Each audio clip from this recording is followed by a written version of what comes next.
Welcome everybody to Racial Perceptions, and this is our very first bonus episode. My name is Winnie. Hi, and I'm Cortessa. And tonight we have Taylor with us. We're going to be having a conversation about mental health and privilege. So welcome, Taylor. Thank you for having me. Yeah, thank you so much for agreeing to talk with us today so we can continue with the conversation of mental health and privilege and, how that affects the minority population. And so I just kind of want to open up the conversation by just kind of asking you, Taylor, as a white therapist, a white female therapist, like what's your perspective of multicultural counseling and, privilege and mental health? Yeah, well, that's kind of a three-part question right there. I think I'll start with the privilege piece because I know from my own personal experience that has definitely influenced my personal work with clients and just in general. So I think that kind of entering our mental health programs, this idea of privilege and working with culturally diverse clients, it's one of those things that we talk about one time in our multicultural courses that we have to take. And that's essentially it. We're more or less set off to go work with clients of, all kinds of different races and backgrounds and just having that one experience. And it's sort of up to us on the therapist to, really go in with CE credits and trainings and stuff of that nature. And I think for myself, throughout this journey, it's really just been about kind of looking inward and really self-reflecting on my own privilege and the disparity between, the privilege of, the color of my skin, my cultural background, the fact that I'm a cisgender heterosexual female, and how all of these different things play into the therapeutic alliance that I can form with my client. Yeah. Yeah. I really thought that it was important that you mentioned the self-reflection piece of it that you've been doing and being able to identify, some of your own privilege and how that can translate into your relationship with clients. Have you ever had situations with clients where clients didn't really want to trust you, or it was hard for them to open up because your background was different from their background? Yeah, I think not so much of like an overt, I don't trust you, but there was definitely times where I found like it's a little bit harder to form an alliance. And I think, in those moments, that's on me, the therapist, and on me being the white person in this relationship to sort of bring that to the surface and say, hey, listen, like I am of, this background and this is my, culture and kind of just coming from a place of genuine curiosity. I think that has always been the most helpful thing to build an alliance with a client from, a different cultural, racial background and just sort of being very transparent about that. I think the idea of clients mistrusting comes when it seems like you have something to hide, when you're not putting everything on the table. I really like that. Genuine curiosity. Yeah. I like that. Yeah. I was gonna go into that, and I love the fact that the first thing that came out of your mouth was like self-reflection, and I feel as though if we had more clinicians that were like, self-reflection or self-reflection is the foundation of how well I'm going to do as a clinician or how effective I'm going to be, then we might be a lot more further in this cause than we are, because we do only have that one class in graduate school, and then it's kind of up to you and your desire to learn.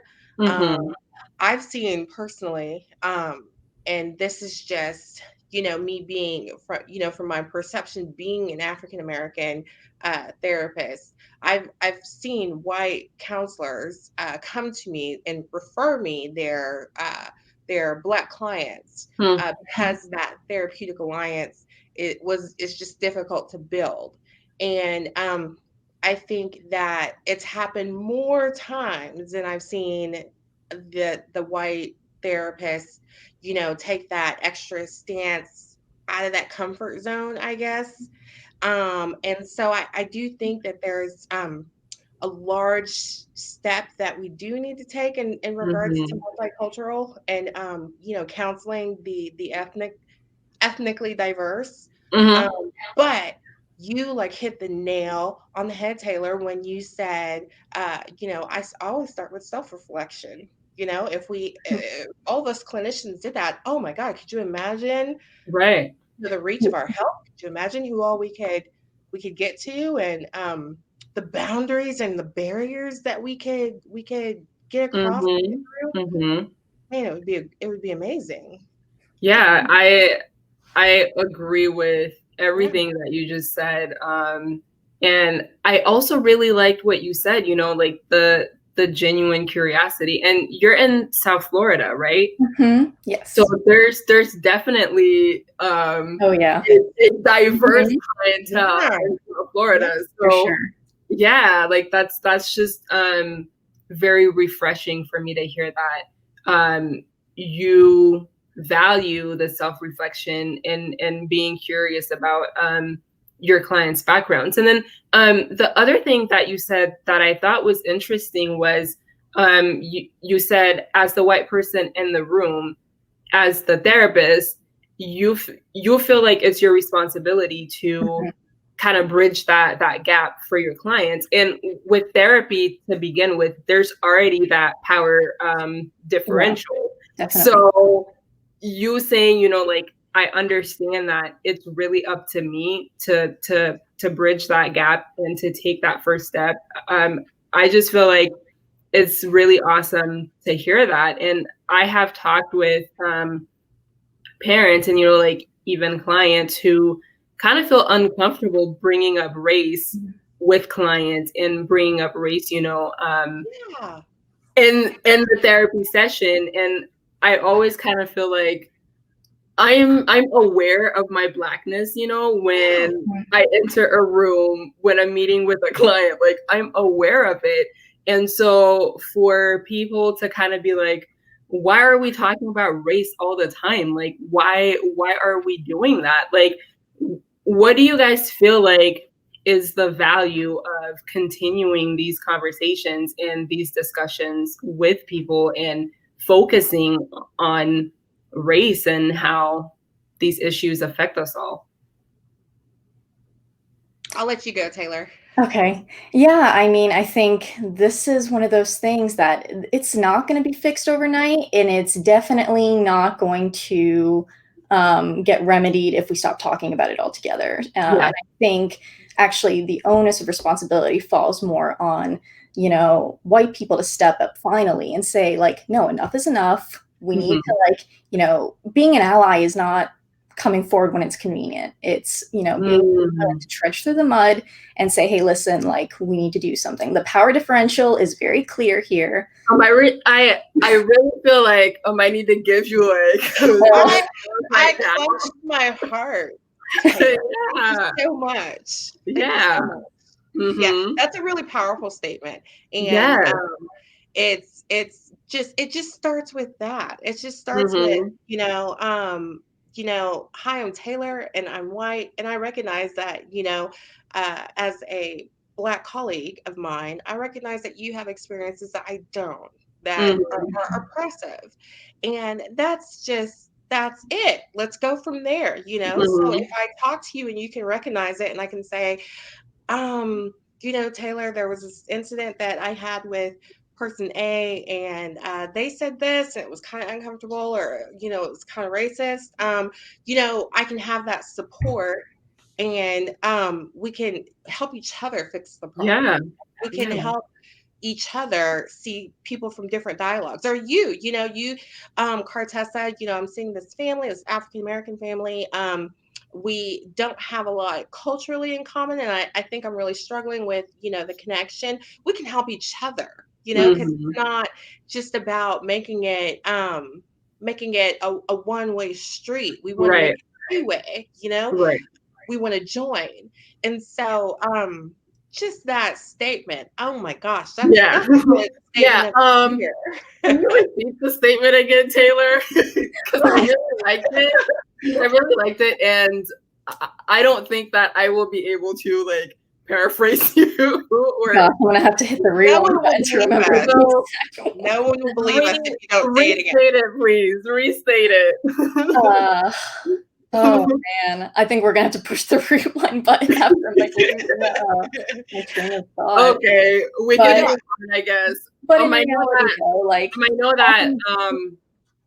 Go ahead. no, go ahead, please. Oh, I think I was just gonna say that I had interrupted you, so if you want to that's continue. She really wants you to reiterate that No, like it's good for white people actually or white allies interrupted to stand up. you No, this is what she after said. you make that statement.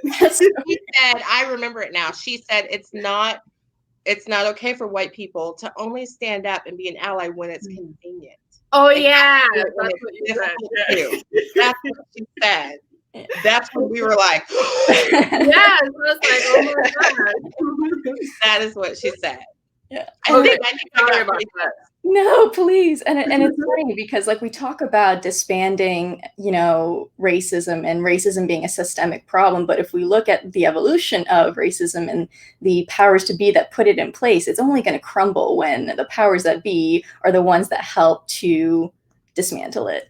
And in a way, while we may not be responsible for our forefathers, so to say, like it doesn't mean that that responsibility doesn't fall on us now to essentially stand up and, advocate and essentially, say like, this is it, this is enough. And so much so that like, when you look at like the multicultural and social justice competencies, they added social justice and advocacy because it is that crucial. It was the missing link to why a lot of, graduate trainees, they leave their programs and they're like, their self-efficacy in treating diverse populations and marginalized group members is diminished. And they just don't feel like they have the competency and skill to do an adequate job, which is why you see so many referrals back and forth. And in a way, when you have a client in need, and let's say, they don't even think of, the racial barrier in the moment because they are in such distress, but you're met with like a white counselor that says, I'm sorry, I can't treat you because this is out of my scope and I'm going to refer you out. That is so harmful to the client coming in like a desperate state who is really in need because the white counselor does not feel competent or comfortable treating a culturally diverse or racially diverse client. And I think that's a big issue that we're seeing right now. Yeah. That's a big deficit for us as counselors because as we're talking about it and as we're identifying it and speaking it, it's real. Like I mean, I'm thinking of referral after referral after referral in my head. I mean, it's real. It happens to white counselors. What I want to ask you, Taylor, is what do you think is the kind of stall to get more, I guess, white people to stand that feel the same way that you do, to just kind of stand up and embrace justice with us, embrace like the right thing to do about mental health and inclusiveness and racial diversity. Like, what do you think it is? I mean, I know that as I consider myself a feminist as well, and I go to a lot of different groups. Or before the pandemic happened, I went to a lot of different groups and conferences, and I would always, the question would always come between women. The question would always come up about race and even in mental health conferences with white women, the question would always come up, why was there such a different viewpoint, as opposed to you could have, and I'm just giving an estimate, roughly 10% of white women that would be willing to be active in Mhm. the plight of making racial disparity like more equal or bringing more equity Mhm. to the table, as opposed to 100%. And I'm Mhm. just, I'm just a black woman, and I'm just guessing, but just a huge difference in the desire. And I just want to know, like, your perception on that. Like, what do you think, and what can black women do to kind of like help white women um be for us, Mhm. help us in our plight, because That's a good as question. much as we talk and as much as we discuss, we're still I'm gonna be vulnerable with you. We're still struggling. Yeah. It, we're still having a hard time. And Mhm. we need the help. And so I know personally I can speak, to the white women I know, but like in a population, I don't really understand. Mhm. So I was just wondering if you could shed some light on that for me, or like, what do you think? And Yeah. what can we do? Could Mhm. you kind of talk about that? Yeah. And I appreciate the statement you just made about, I'm going to be vulnerable right now. And we're still struggling. I think that a lot of it has to do with vulnerability and shame. I'm a huge Brene Brown fan. Like, I think Mhm. ultimately we talk about white privilege. And in conversations that I've had with, fellow white counselors, like, what is the trepidation of sort of coming forward and being a better advocate? And a lot of that is shame surrounding white privilege, and it's this idea of if I admit that, almost like someone's trying to take something away from me, and that's not the case. Like, you can Mhm. admit I was born into a system that I profited on, not intentionally, but that's just the case. Those are the facts.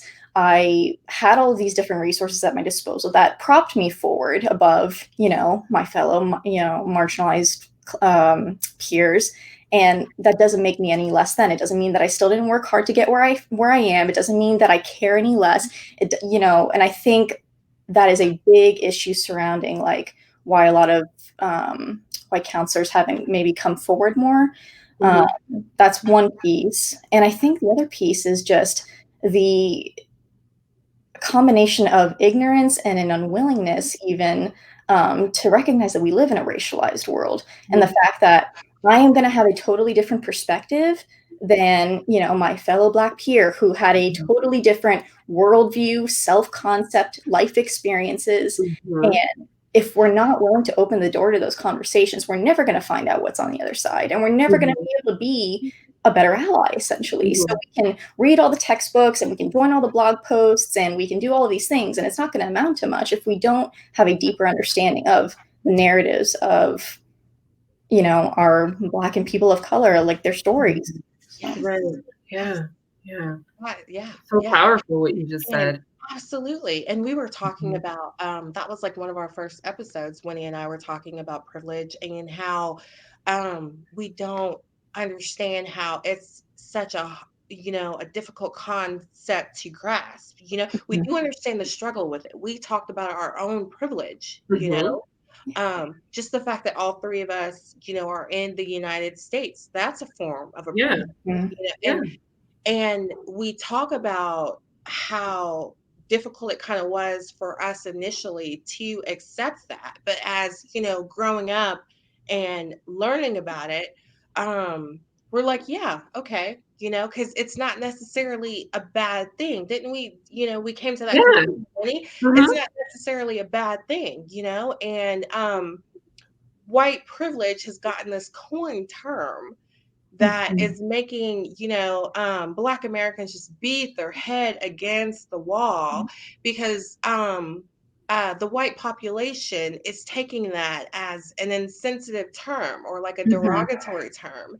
And it's gone so far to the point where I don't even know where to go Mhm. to begin to get that reframed, because it's going to have to get reframed some kind of way. For more people to be more open to it, to accept it. We can't depend on everyone to just have some kind of awakening.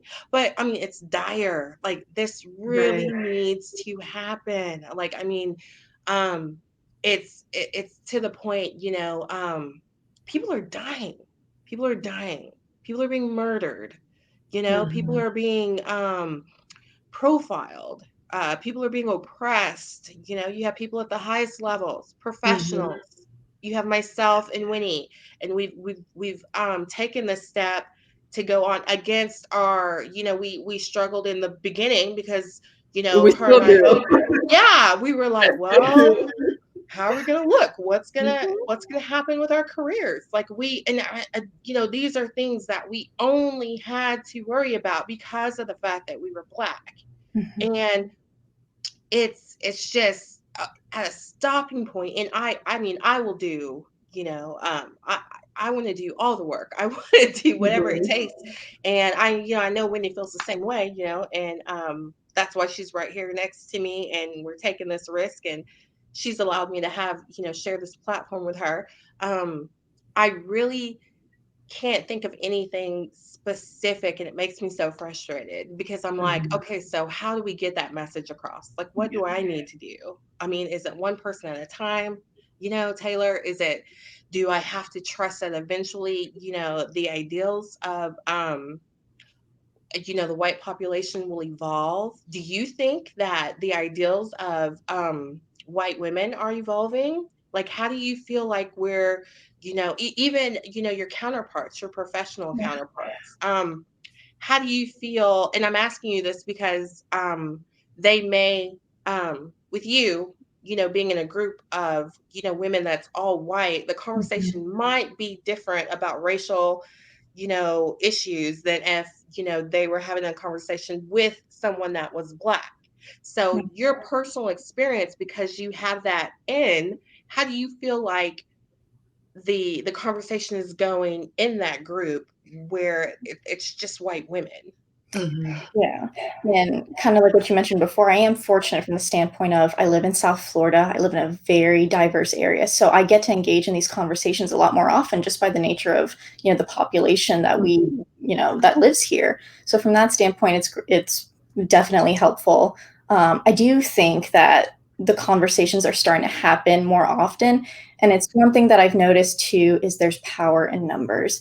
There is this, and I feel this on a personal level in other areas of my life, this sense of imposter syndrome. Like, I'm just one person. You know what I mean? Like, I can't do this. This is totally out of my league.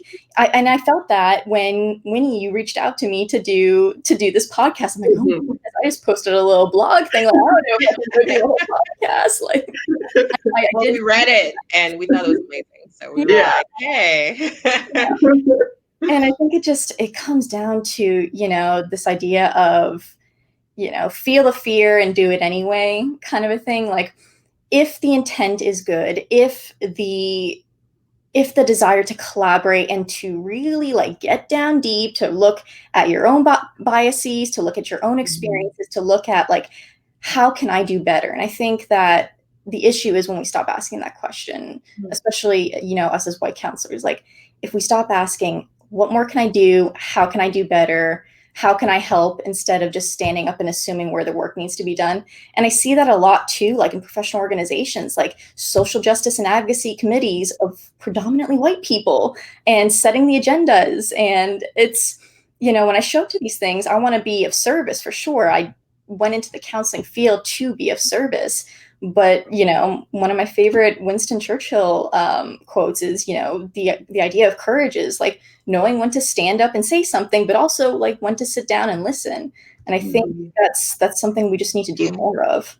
It's happening, it's slow, but I think the more that we're able to sort of bring together like-minded people and sort of, I heard this metaphor the other day and I really liked it, of, us as counselors, we're driving this car and we may get burnt out and we may get fatigued and we can pull over, but we keep driving. And along the way, we try to take as many people in the car with us as we can. And I know for me and my mission, that's kind of what I'm trying to do. Yeah. That definitely landed well. I think it was very well said. And I think that the idea, that we have to collaborate and we have to come together to try to affect change, I think is so powerful. So powerful. Yeah. Do you So think, powerful. Winnie, it's something that we'll see in our lifetime? I certainly hope so. I You're really hope hopeful? so. Yeah, I guess that's all we can do, right? Or, I mean, I'm at the hopeful. And something that I was thinking about, I think it was last week, because I was kind of thinking about everything that's going on in the country right now and where we are at in the counseling field and everything like that. And I started thinking about our work in therapy, how a lot of the times when our clients start, like kind of regressing and we're seeing like these maladaptive behaviors and the maladaptive patterns start to surface again. I kind of feel like a lot of the times, like that's when they're actually starting to get ready to start digging deeper and start doing the work. So I was thinking about it and I was like, I really hope that this is where we are at as a society, that maybe, like all this turmoil and all this, tugging and all of this stuff that's going on right now, maybe this is a sign that we're actually starting to get ready for actual change and lasting change to happen. So I really hope that during our lifetimes we get to see that, and I definitely hope for the sake of our children yeah, that, yeah. when we pass on, that we're leaving a better world for them. So that's really my hope. And I really hope that. Yeah. I really do. My children Mhm. are who I think about the most. And I know that, probably when my mother was younger, she probably, worried about, me and Mhm. my siblings, and then, my grandmother. And, before that, it, it was, a really, really difficult time to be African American, Mhm. even when my mother was growing up. So I think that, and I say that now, like right as of today, it's not difficult. I mean, it's still difficult today, but with like you said, with all the protesting and Mhm. all the rioting and everything that's going on in the government, and then on top of that, we have a pandemic that is affecting minorities at an unprecedented rate. Yeah. uh, and then we have the offset with the minorities reaching out for mental health. Mhm. Again, if you are watching this and you're a minority, please feel free to reach out to anyone, to a Mhm. counselor, to a therapist, to a friend. We have hotlines that are available. Um, very easy access. We are here. We want to talk. We want to listen, and we want to try to help. Um, I'm sorry, I try to do that every. Yeah. Oh, yeah. Yeah. Yeah. So Okay, good. so there is, I just it just makes me worried, at the current state, because Mhm. it seems like it's just getting even more heightened at this point. And then there's like an overwhelming burden on mental health counselors because of Mhm. the fact that we have so much, toxic stuff going on in the country right now. And I just am like, and some days, especially talking about these or having these conversations, I'm just like, I wonder if I'll see, in my lifetime, a period where, people aren't having these issues. Like there's not, you know, there's so much joining, and there's so much togetherness and unity that discrimination and oppression and white privilege, these are things that are an afterthought because Mhm. everyone's getting along so well. And as I get older, I sometimes get a little bit sad about that myself because of Mhm. the difficulties that I've gone through, and the difficulties that I can talk to a black colleague about, and another black colleague, and another black colleague, and another black colleague, until I can go through every single one of my therapist Black colleague friends and say, hey, have you ever had this happen because you're Black? And, all across the board, it's yeah, that's happened to me. You're not alone. That's happened to me. And I just really want to get that out there and make sure, if I don't do anything else, just make sure people are aware of that. So, not to be a Debbie Downer. Oh, no. I was actually going to ask you, Taylor, what your thoughts are on that. Do you feel like, we might see some changes in our lifetime? I'm hopeful. I mean, I think of any sort of system, really. Like if you think of a family system, this constant need to seek equilibrium, even if it's unhealthy, even if it's unhelpful. And I think that's a lot of what we're sort of seeing right now is, this strive to go and seek equilibrium, even though the system is completely unhealthy. And I think ultimately, like any kind of system, if you apply enough pressure and if you keep coming at it, yeah, it's going to dismantle slowly, but surely. And I think now more than ever, it's up to all of us really to just not back down, essentially, to not say, okay, you know what, I'm going to throw in the towel. I've done all I can do, and that's it. All for a hard day's work. And I know it's cheesy, but I like to use the metaphor, Spider-Man metaphor of, with great power comes great responsibility, and to acknowledge that, yeah, we are in a position of power to do something, and to sit back and do nothing, it's really not an option right now. We signed up to be counselors, which means we abide by an ethical code of non-malfeasance and beneficence, to do no harm. And what that means is, like the definition of counseling, to empower diverse voices, to have access to, to have an internal sense of well-being. And if we stop doing that, we're not doing our jobs. Yes. Yeah. Cortessa, your face. Yeah. We were saying the same thing, and I'm so happy to be sharing the screen with a white woman that is saying the same thing. I can't tell you how important this is to me, Taylor. I can't tell you what this has done for you. Have given me life. I cannot tell you the things that are coming out of your mouth. I am like, yes, yes.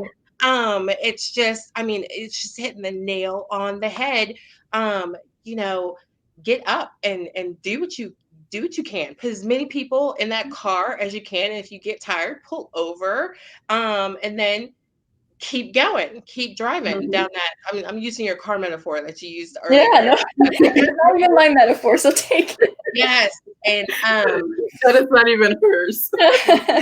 And I can't tell you, I'm just like, thank you so much. Thank you so much. I want everybody out there to just hear this message, and I am so happy to be able to have this conversation with you, and I'm so happy that you stepped up and you came and you were like, yeah, let's talk about this. I don't know what type of platforms, if you've had to do any on racial injustice before, but I can, only imagine, getting on a platform with two Black women and talking about, racial injustices, hats off to you. Hats off to you, Taylor. Thank you. No, I'm incredibly grateful for the invitation. I mean, when I originally got the invitation from Winnie, I sat there like, oh my goodness, like, is this all right? We're gonna do this. Let's do this. We're doing this. Yeah, that's how Cortessa and I have literally felt like pretty much every week that we come together to have these conversations. It's like, okay, so we're doing this today. We're at it again, Let's do it. So yeah, it's so funny because, like, Cortessa, you were mentioning earlier, like one side of vulnerability, and we were talking about, and it's two sides of the same coin. But at the end of the day, if like just to shed that skin of like, all right, I'm showing up. This is like not comfortable, but we're gonna do it because it's important. Like that's how change is gonna happen right there. Yes. Yes. And just you talking about this. And this is human nature, and we all three know, and having our background in psychology and mental health, Mhm. that just you showing up and having this conversation with us has removed a barrier between Yeah. us three, and has brought us closer. So if more people had that mindset, like, this is gonna be hard, but I'm gonna do it, Mhm. I think that, we could get a lot of progress there. But right now, I don't have, the whole population in front of me, but I have you, Taylor, and I can say that your willingness and your openness is only matched by your intelligence and your empathy. And so Mhm. I'm happy that you came, Yeah. and I Thank thank you you. so much. And what Yeah. you said, like, if you had came and not definitely knocked it out of the park, I would not have said what I just said, but you did. And so You're it's gonna just make me cry. So. Let's oh not cry. no. Let's not do that because I think we almost did like last. Wait, no, 2 episodes ago. I think we almost did. So let's not cry tonight. Yeah.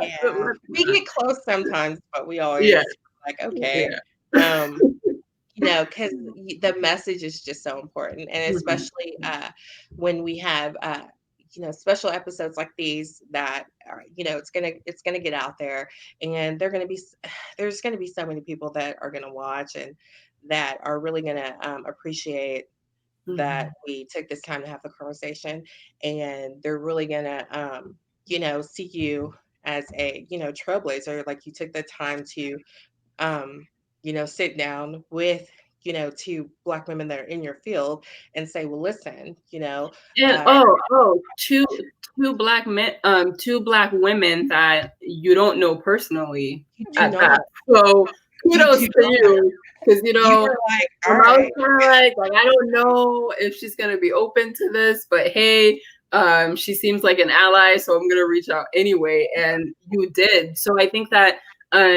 even you being open to that, like that really says something. And I think what I was thinking about when the two of you were talking about those things, I was thinking about, how these kinds of things really bring people together. And when we come together like that, we realize and understand that at the end of the day, like under the skin, like we're all the same. Like Yeah, we have we so are much in people. common. Yeah. Like we are Yeah. people. We're the same. But in order to reach the level of understanding that we're all the same, we have to get past the color. We Yeah. have to get past that. Yeah. And I think So, the other barrier too is this idea of I don't want to say the wrong thing, so I'm just not going to say anything, but it's like the bystander effect, and not doing so is also, furthering the problem. And I think, the approach I take with clients and the approach that, whenever I'm having this conversation with somebody is there is inevitably going to be a time that I'm going to mess up. Please, at any point in time, feel free to correct me. No harm in doing so.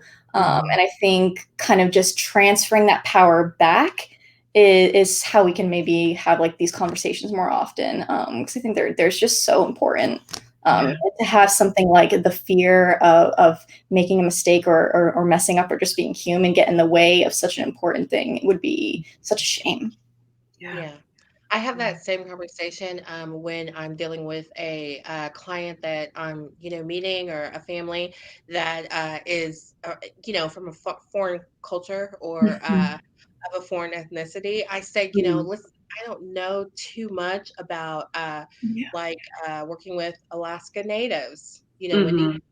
I don't know too much about your culture, so there may be a chance that I might do something inadvertently offensive or say something that is probably, off color. Please just Mhm. correct me so Yeah. I can know, and, I can grow. And because I want to learn and I want to help, I want to be here for you and Yeah. support you. And that's, I go through that dialogue so much that I could probably do it in my sleep. So I know the Yeah. importance of going out there and meeting with people from Mhm. different types backgrounds, you know. Mhm. The other day we were recording and we started talking about the LGBTQIA population. And I completely It's blocked okay. it. I was like, yeah, and you know that population. But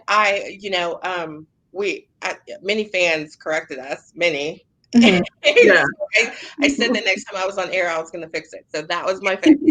And then Like the yes, Winnie and Winnie was very kind to me about it, and we researched it, and so now I know, and Mhm. so now that's not something that I'm going to take for granted. It's something that I've learned about that population, Mhm. which a population I care for deeply. I have very much empathy Mhm. for, and I'll be able to have that knowledge to grow Mhm. closer to them, to help, or to counsel, which is my job, Yeah. anyway. So, But that right there, that transparency and like the going the extra step to seek out that education. I think that's the thing that's missing right now is that we have a lot of well-intentioned people who are just lacking in education.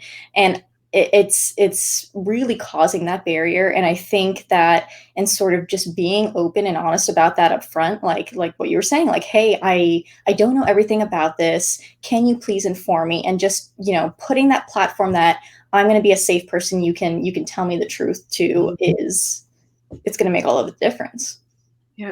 why do you think the Multicultural Association for Mental Health has not done more to kind of like mandate more uh, ethnic courses for graduate students? Like, Yeah. is that something that's in the works? I know you wrote a little bit about their regulation, the changes in their regulation in the article that I read.